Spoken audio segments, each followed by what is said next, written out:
Oyes un ruido en plena noche.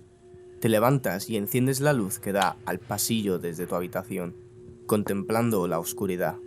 Tu corazón palpita y acelera. Tienes un presentimiento. Hay algo ahí.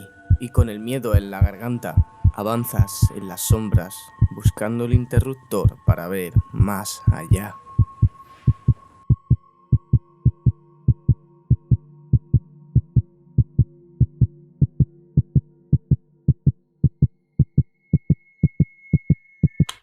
El género del terror en los videojuegos está estancado, más o menos.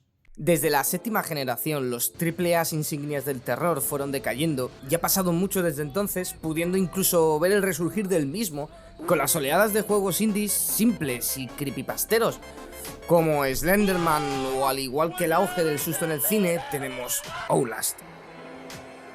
Y no me malentendáis con lo que estoy a punto de decir de Outlast, es un videojuego que me gusta. Incluso hace un par de años lo jugué con un amigo y acabé tirando Fanta naranja por la nariz. No es broma, ojalá poder decir que es broma. Pero Outlast es el mejor ejemplo para hablar de la diferencia entre susto y miedo. El susto se basa en el sobresalto y este juego lo domina. Es la herramienta por excelencia para crear ese falso terror.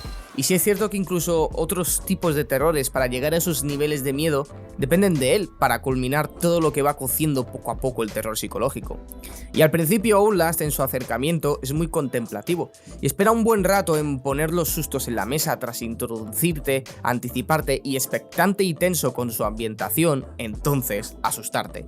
Pero una vez presentadas las mecánicas y dinámicas, el ritmo se irá manteniendo y constante y formulaico, lo que es habitual en una peli mediocre de terror, aquí dura 6 horas.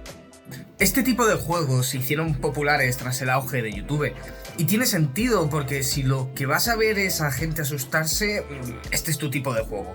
O si pretendes un acercamiento al género, pues mira, aquí la inmersión es menos importante, no necesitas tanto jugarlo como juegos con terror psicológico.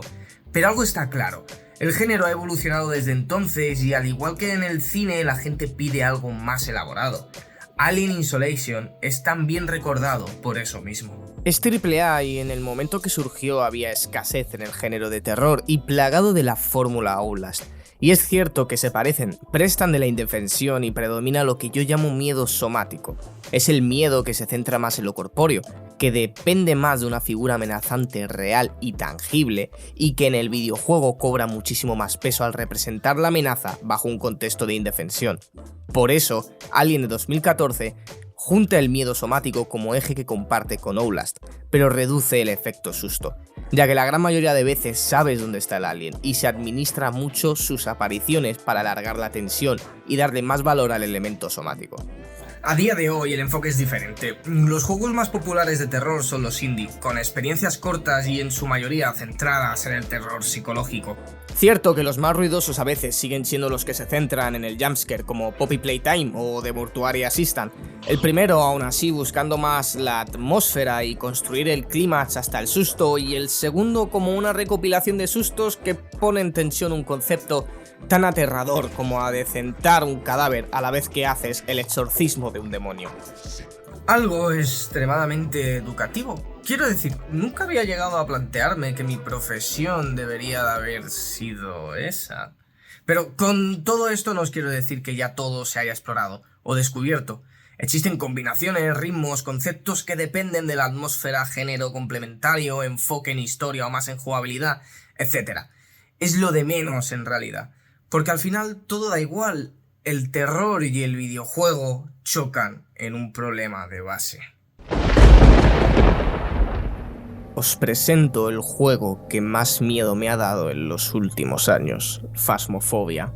Es como si a la gente se le hubiera olvidado que este juego da auténtico cague. Me acuerdo de mis primeras veces, de no entender absolutamente nada, de prácticamente no poder jugar solo. Después pasé a jugar con amigos y Dios, era igual de aterrador. Nos teníamos que turnar para quedarnos solos y hablar con el fantasma porque no queríamos entrar en la casa. El reconocimiento de voz daba una inmersión brutal y de pronto se acaba. El juego a día de hoy deja de darme miedo y sí, en solitario me pongo tenso y me da algo de cague, pero no es lo mismo. Juego con mis amigos, grito como un monito en celo, mientras mi primo me lleva de la mano que tiene mastereado el juego hasta el punto de si los pasos al matar a alguien suenan más fuertes o más flojos, es un tipo u otro de fantasma. Hace más de mamá enseñando a su hijo a andar que otra cosa. Pero, ¿por qué ocurre esto? No solo es cosa de los videojuegos, pasa con el cine, los libros y demás medios, pero es porque el compromiso es menor. En los libros es algo que directamente evoca a tu imaginación. Eres tú en realidad que al leer generas las secuencias que te provocan miedo. Y en el cine es cierto que si giras a la derecha verás el fin de la pantalla o a unos adolescentes comiéndose algo más que las palomitas, pero se genera el efecto ventana. Si prestas la suficiente atención al estar mirando a través de ella, será muy fácil sentirte inmerso y dejarte llevar por el camino establecido. Pero las normas en un videojuego son muy frágiles y en muchos casos parecidas entre títulos. Hay tantas variables y uno con la práctica, si la jugabilidad no se sale de lo común, sabe cómo funciona todo, o peor aún, sabe cómo salirse de la experiencia del desarrollador, como en Silent Hill.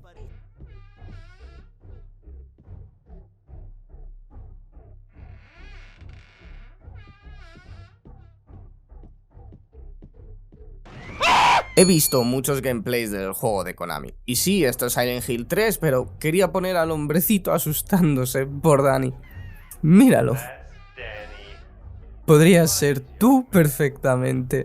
Pero tarde o temprano se da la misma coincidencia en los vídeos que he visto. La gente corre, y sí, en ciertos momentos parece que la intención es que huyas, pero la verdad es que como jugador se hace tan ortopédico, los controles y los enfrentamientos se sienten tan injustos que al final corres al entender que es la mejor opción. Y llega a valer la pena hasta en interiores, entonces se rompe casi de manera sistemática el concepto de terror.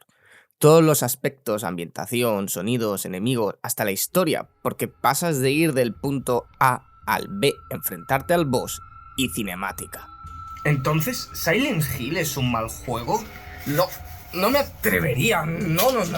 Pero es el ejemplo que se me ha ocurrido. Pongamos el caso de antes, Phasmophobia. De pronto juegas, es todo nuevo, sabes más o menos qué tienes que hacer porque has visto vídeos y entiendes alguna que otra mecánica y juegas y te cagas y entonces te matan. Próxima partida, se repite, más o menos lo mismo, te matan. Repites e intentas ser mejor, entender cada uno de los chismes, cómo se comporta el fantasma, de pronto entiendes la cordura y ves a través de la pantalla que probablemente muera tu compañero por tener menos. Mira, no me tengo que preocupar, no voy a morir.